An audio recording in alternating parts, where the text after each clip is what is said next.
akka jaarsi kee sittiin jijjiiramne yoo barbaadde waan sitti mukana guutiif. Takkaffaa irratti haadhaaf abbaa isaa kabajiif jaalladhuuf.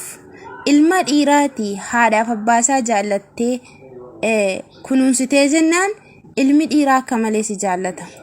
Lammaffaa ilmi dhiiraa tokko yoo har'a sitti balleesse jedhe niimaa inni waggaa 2 waggaa 3 si godhe balleessite ati erga na fuutee maal naaf gooteeyyuu jettee galata isaan hin balleessin. Kan itti aanu ilmi dhiiraa tokko yookiin saahiba fidatee dhufe yoo wayii tokko mana keessa hin jirrellee mana keessa deemtee hin gungumin waanuma jiru godhi kenneef. Kan itti aanu ilma dhiiraa saahiba isaa biratti nama inni bakkee saahiba fidatee dhufe irratti sagalee ol fuutee ittiin dubbatin. Maaliif yoo jettee isa si fuudhee malee situ isa fuudhee miti.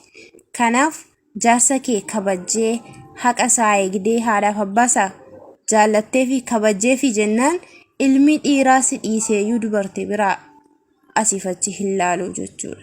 Gaafa ati waan sirraa barbaadu dhabee waan inni siin jedhe godhuu baatte immoo ilmi dhiiraa sirratti illee fuuchuu danda'a. Gaafa sana immoo masaaluu natti fide jettee boossee maraachuun keen oolu. Kanaaf haqa dhiiraa guutii siin jedha obboleetti tiyyaa.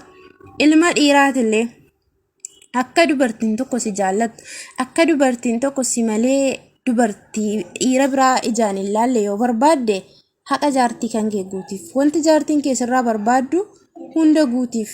Maaliif yoo jettanii rasuulli keenya sallallahu alaihi wasallam ilmi dhiiraa tokko yookiin dubartiin takka gaafa bultii halaalaa jaarratte tokko lamatti dabarte walakkaa imaanaa isheedhaaf guutee inni dhiiraallee walakkaan imaanaa isaaf guutee jedhan. Maaliif yoo jettan yaanni kan kee bakka tokkotti deebi'ee asii achi kan ilaaltu dhiiste imaanaa kan kee fi ibaada kee fi akkamiin ijoollee kiyya guddifadhaa jettee bakka tokkotti deebite waan ta'eef.